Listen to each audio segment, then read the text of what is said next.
بسم اللہ الرحمن الرحیم۔ نصیر الاسلام کے دیکھنے سننے والوں کو السلام علیکم ورحمۃ اللہ۔ پیارے دوستو، ہر بندہ پریشانیوں کی شکایت کرتا ہے، رزق میں بے برکتی کی شکایت کرتا ہے، رشتوں کی بندش کا رونا روتا ہے۔ آج میں آپ کے لیے ایسا وظیفہ لے کر آیا ہوں جس کی برکت سے یہ تمام شکایات دور ہو جائیں گی۔ ہر حاجت ایسے پوری ہوگی جیسے پوری ہونے کا حق بنتا ہے۔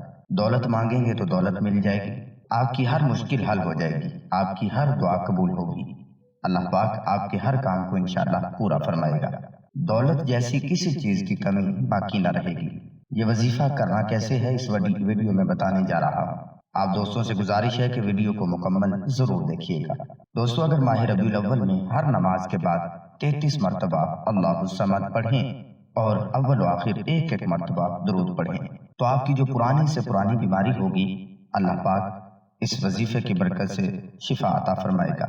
پیارے دوستو، اس وظیفے کا دوسرا فائدہ یہ ہے کہ جس شخص کی شادی نہ ہوتی ہو یا ماں باپ اپنی بیٹی کی شادی کی وجہ سے پریشان ہیں تو ماں باپ کو چاہیے، یا اگر لڑکی خود بھی چاہے تو اس وظیفے کو کر سکتی ہے کہ رات کو سونے سے پہلے 22 مرتبہ اللہ الصمد پڑھے، اول آخر ایک مرتبہ درود پاک پڑھے۔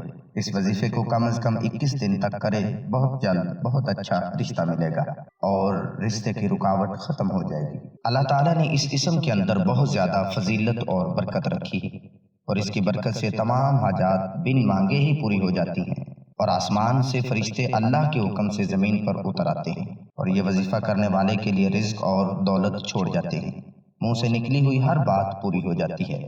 جو لوگ کوئی وظیفہ نہیں پڑھ سکتے وہ آج صرف اور صرف اللہ الصمد کی تسبیح کر لیں، لیکن جب آپ کی زبان سے اللہ الصمد کے الفاظ نکل رہے ہوں گے تو آپ روتے ہوئے اپنی حاجات کے لیے دعا مانگتے چلے جائیں۔ دوستو، میں یقین کے ساتھ کہتا ہوں جو سچے دل سے دلجوئی کے ساتھ وظیفہ کرے گا، ہیرے جواہرات بھی مانگے گا تو وہ بھی انشاءاللہ آپ کو مل جائیں گے۔ آپ یہ نہیں سوچئے گا کہ سب کہاں سے ملیں گے، بس اتنا یاد رکھیے گا کہ آپ رب کعبہ سے مانگ رہے ہیں جو کہ دنیا اور آخرت کا مالک ہے۔ ان کلمات کو پڑھ کر دیکھیں، انشاءاللہ اللہ تعالیٰ آپ کو دولت سے نوازے گا، اور جو لوگ بے سکونی بے برکتی کا سامنا کر رہے ہیں، ایک تسبیح کرنے کی دیر ہے اور میرا رب اتنا نوازے گا کہ آپ ہر دکھ کو بھول جائیں گے۔ یہ تسبیح ہر مشکل ہر پریشانی کے لیے ہے۔ اللہ پاک اپنے محبوب کے صدقے ہماری مشکلات آسان فرمائے، پریشانیاں دور فرمائے اور رزق میں برکت فرمائے، آمین۔ اس ویڈیو کو اپنے دوستوں تک، احباب تک شیئر ضرور کریں۔ شکریہ۔